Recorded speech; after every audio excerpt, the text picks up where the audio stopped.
Good morning everyone students. आज next cash प्रबंध के अंदर मैनेजमेंट के अंतर्गत रोकड़ प्रबंध में अपन जो रोकड़ प्रबंध का क्षेत्र कर रहे थे उसमें पहला रोकड़ नियोजन एवं पूर्वानुमान का अध्ययन कर रहे, उसी कड़ी को आगे बढ़ाते हुए अपन ने देखा कि रोकड़ नियोजन और पूर्वानुमान के लिए रोकड़ बजट तैयार किया जाता है, रोकड़ प्रवाह विश्लेषण किया जाता है और उस अनुपात विश्लेषण के अंतर्गत विभिन्न रेशो एनालिसिस किए जाते हैं और उसमें रोकड़ प्रवाहों का प्रबंध किया जाता है, जिसका अध्ययन हम आज करेंगे। जैसा कि पहले बताया जा चुका है कि रोकड़ प्रबंध लाभदायकता एवं तरलता इन दो उद्देश्यों को ध्यान में रखकर किया जाना चाहिए। इसके लिए रोकड़ प्रवाहों का समुचित नियंत्रण आवश्यक है। रोकड़ प्रवाहों में रोकड़ अंतर्वाह यानी कैश कलेक्शंस तथा रोकड़ बहिर्वाहों कैश डिस्बर्समेंट्स दोनों ही सम्मिलित किए जाते हैं। रोकड़ प्रवाहों के कुशलतम उपयोग के लिए प्रबंध को रोकड़ कलेक्शंस की गति को तीव्र करना होगा तथा दूसरी ओर रोकड़ डिस्बर्समेंट यानी बहिर्वाहों को धीमा करना होगा।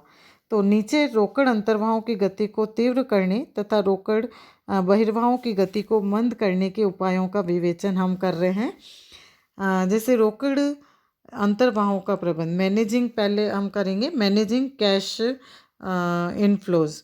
इसका किस प्रकार से अंतर्वाहों का प्रबंध किया जाएगा। इसके अंतर्गत रोकड़ अंतर्वाहों के प्रबंध हेतु रोकड़ चक्र की प्रत्येक अवस्था का विस्तृत अध्ययन आवश्यक है। रोकड़ चक्र का विस्तृत विवेचन निम्न के बारे में सूचनाएं देता है, जैसे माल की उधार बिक्री तथा ग्राहकों द्वारा डाक से भुगतान, चेक, ड्राफ्ट आदि का समय अंतराल, ग्राहकों द्वारा डाक से भुगतान भेजने एवं संस्था द्वारा उसे प्राप्त करने में लगने वाला समय, ग्राहकों से चेक, ड्राफ्ट आदि प्राप्त करने एवं इन्हें संग्रह हेतु बैंक में जमा कराने में लगने वाला समय तथा चेक एवं ड्राफ्ट आदि को संग्रह हेतु जमा करवाना तथा इनका संग्रह होने में लगने वाले समय के बारे में सूचना देता है। अतः रोकड़ अंतर्वाहों के प्रबंध का उद्देश्य इस समय अंतराल को जितना हो सके कम करना है। समय अंतराल में कमी के फलस्वरूप एक दी हुई अवधि में अधिक मात्रा में रोकड़ की उपलब्धि होती है। संस्था के अंतर्वाहों को तीव्रतर करने के लिए निम्नलिखित विधियों का प्रयोग किया जा सकता है, जैसे ग्राहकों द्वारा शीघ्र भुगतान। रोकड़ अंतर्वाहों की गति तीव्र करने के लिए ग्राहकों से संग्रहण शीघ्र होना चाहिए।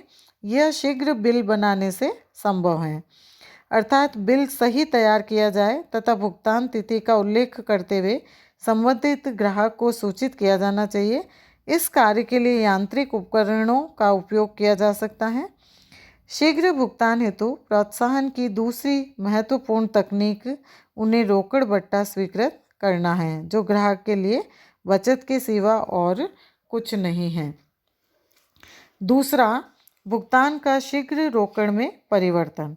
ग्राहकों द्वारा जैसे ही चेक द्वारा भुगतान किया जाता है उसे तुरंत भुनाकर संग्रहण शीघ्र किया जा सकता है। बैंक में चेक जमा कराने तथा उसका संग्रहण होने में समय अंतराल होता है। यह 3 कारणों से होता है, जैसे डाक समय, मेलिंग टाइम अर्थात ग्राहकों से संस्था तक चेक भेजने में लगने वाला समय, इसे डाक फ्लॉट यानी पोस्टल फ्लॉट कहते हैं। चेक प्रक्रियांकन समय, चेक प्रोसेसिंग टाइम अर्थात बैंकों में जमा करने से पूर्व संस्था में चेक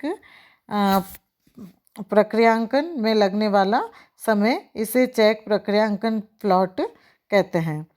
बैंक में संग्रहण समय, collection time with in the bank अर्थात ग्राहक के खाते से भुगतान प्राप्त करने में बैंक द्वारा लिया जाने वाला समय, इसे बैंक फ्लॉट कहते हैं। ये तीनों फ्लॉट सामूहिक रूप से डिपॉजिट फ्लॉट कहलाते हैं, जमा फ्लॉट। जमा फ्लॉट को ग्राहकों द्वारा लिखित चेक किंतु फर्म द्वारा उपयोग न की जाने वाली राशि के योग के रूप में परिभाषित किया जा सकता है। अतः एक प्रभावशाली रोकड़ प्रबंधन के लिए आवश्यक है कि इस जमा फ्लॉट में लगने वाले समय को कम किया जाए। इसके लिए आजकल निम्न 2 तकनीकें प्रयोग में लाई जाती हैं: संकेंद्रण केंद्रण अधिकोषण कंसंट्रेशन बैंकिंग और तालक बॉक्स विधि लॉक बॉक्स सिस्टम। 2 विधियों का प्रयोग इसके अंतर्गत किया जाता है। कंसंट्रेशन बैंकिंग संकेंद्रण अधिकोषण के अंतर्गत काशय कोषों के प्रवाह को तीव्रतर करने के लिए महत्वपूर्ण वसूली केंद्रों की स्थापना करना है।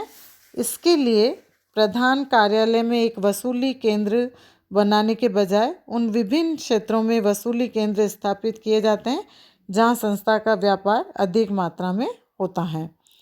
संस्था के सभी ग्राहक अपने क्षेत्र में स्थित वसूली केंद्र को भुगतान करते हैं और वसूली केंद्र भुगतान प्राप्त करके तुरंत स्थानीय बैंक में प्रधान कार्यालय के खाते में जमा करा देता है।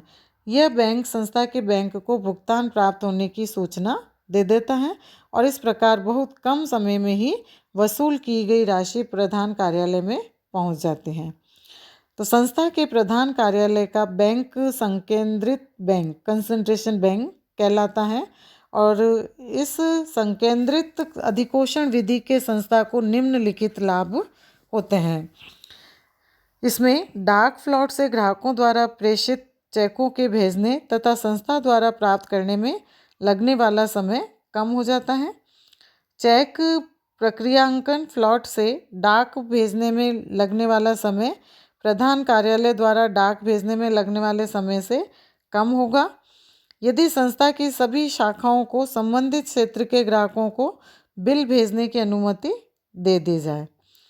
बैंक फ्लॉट से चेक संग्रहण में लगने वाले समय में भी कमी होती है क्योंकि किसी क्षेत्र के वसूली केंद्र द्वारा प्राप्त चेक सामान्यतः उसी क्षेत्र के बैंकों पर जारी किए जाते हैं। जमा फ्लॉट से संकेंद्रित अधिकोषण संस्था के रोकड़ संग्रहण को अधिक कुशल बनाते हैं। तो इस विधि के अंतर्गत विभिन्न क्षेत्रों में वसूली केंद्रों की स्थापना करने पर संस्था को अतिरिक्त लागत वहन करनी होगी। अतः केंद्रित व्यवस्था की अपेक्षा विकेंद्रित व्यवस्था के अंतर्गत व्यय होने वाली अतिरिक्त लागत तथा विकेंद्रित व्यवस्था से प्राप्त धनराशि के विनियोग से प्राप्त आय की तुलना करके ही यह निर्णय लेना चाहिए कि वसूली केंद्रों की स्थापना की जाए अथवा नहीं। तो इस प्रकार से संकेंद्रण यानी कंसंट्रेशन बैंकिंग के अंतर्गत इस प्रकार इसका प्रयोग किया जाता है और इस तकनीक के माध्यम से रोकड़ प्रवाहों का प्रबंध किया जाता है। इसमें ये इलस्ट्रेशन दिया हुआ उदाहरण, इस उदाहरण से इसको समझा जा सकता है। सेकंड जो इसकी तकनीक है तालक बॉक्स विधि लॉक बॉक्स सिस्टम। संस्था के रोकड़ अंतर्वाहों की गति को तेज करने का एक अन्य तरीका तालक बक्सों की व्यवस्था करना है। इस विधि के अंतर्गत संस्था प्रत्येक वसूली केंद्र या बड़े शहरों में पोस्ट ऑफिस से एक बॉक्स किराए पर लेती है तथा अपने ग्राहकों को यह निर्देश देते हैं कि वे अपने भुगतान उस बॉक्स नंबर के पते पर करें।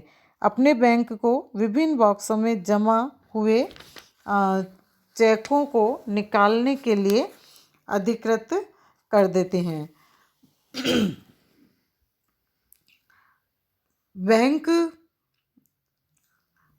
बैंक दिन भर में कई बार बॉक्सों में जमा हुए चेकों को निकालकर संस्था के खाते में जमा कर देता है और इस प्रकार संस्था चेक प्राप्त करने तथा उसे बैंक में जमा करने के झंझट से बच जाती है।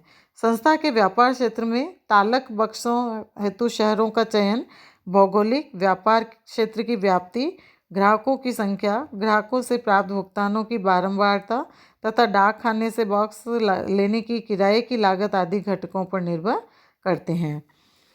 तालक बॉक्स विधि एक प्रकार से संकेंद्रण अधिकोषण के समान ही है, क्योंकि संग्रहण कार्य विकेंद्रित होता है। दोनों में यही महत्वपूर्ण अंतर है, और वह यह कि जो संकेंद्रण अधिकोषण है के अंतर्गत ग्राहक चेकों को संग्रहण केंद्रों में भेजते हैं, जबकि तालक बॉक्स विधि में वे पोस्ट ऑफिस बॉक्स में भेजते हैं। तो देनदारों से राशि संग्रहण करने की यह विधि संकेंद्रित विधि से उत्तम है, क्योंकि इनसे निम्नलिखित लाभ होते हैं।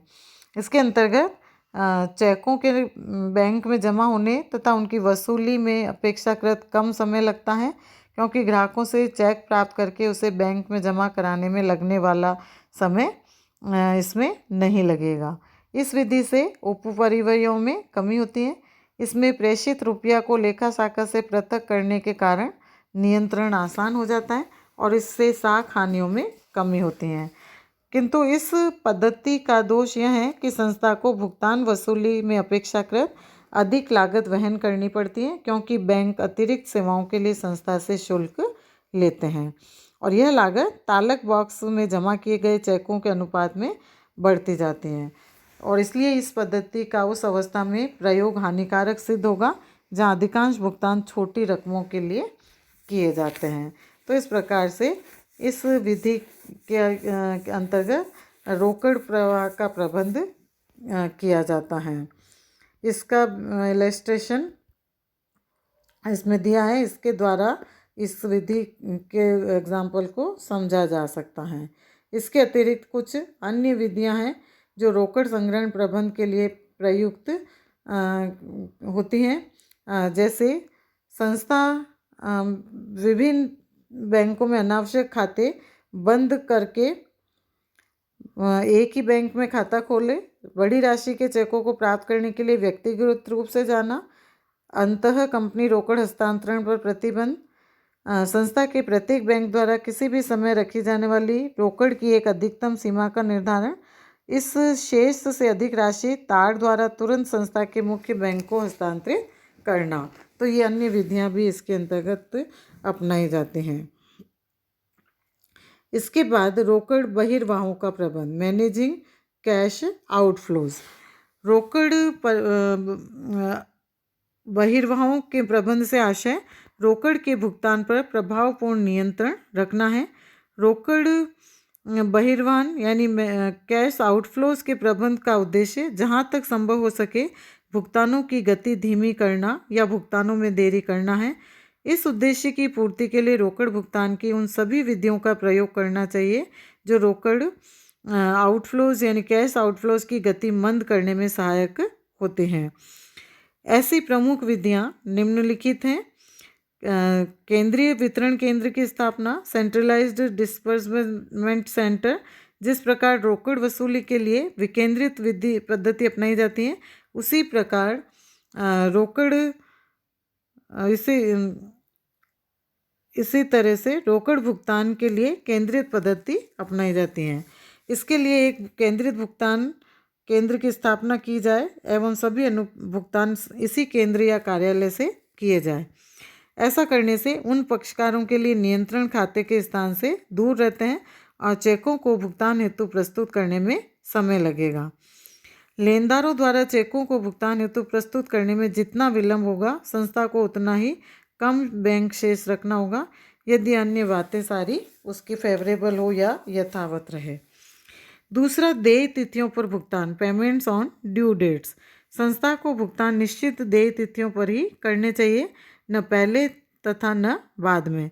किंतु भुगतानों में विलंब करते समय व्यापारिक छूट की मात्रा तथा भुगतान में विलंब से संस्था की ख्याति पर पड़ने वाले प्रतिकूल प्रभाव का भी भली प्रकार अध्ययन कर लेना चाहिए। तीसरी, फ्लॉट खेलना, प्लेइंग द फ्लॉट। यह एक तकनीकी प्रक्रिया है जिसका उपयोग करके संस्था द्वारा रोकड़ का अधिकतम उपयोग किया जा सकता है। फ्लॉट का आशय चेकों में फंसी हुई राशि से है जो लिखे जा चुके हैं किंतु भुगतान हेतु प्रस्तुत नहीं किए गए हैं। एक संस्था द्वारा चेक जारी करने तथा उसे भुगतान हेतु प्रस्तुत करने में हमेशा समय अंतर होता है। इस कारण संस्था के बैंक खाते का वास्तविक शेष उसकी पुस्तकों में दर्शाए गए शेष से अधिक होता है और यह अंतर फ्लॉट पर भुगतान पेमेंट इन फ्लॉट कहलाता है। इस प्रकार फ्लॉट संस्था की रोकड़ बही तथा बैंक की पासबुक में दर्शाए गए शेषों का अंतर है। फ्लॉट की यह अवधि जितनी अधिक होगी संस्था को उतना ही अधिक लाभ होगा। यदि संस्था फ्लॉट का ठीक ठीक अनुमान लगा ले तो वह बैंक में जमा शेष का एक हिस्सा निकालकर उसे अन्यत्र विनियोग करके आय में वृद्धि कर सकती हैं। तो इस प्रकार से इन 3 विधियों का उपयोग कैश आउटफ्लोज के लिए किया जाता है।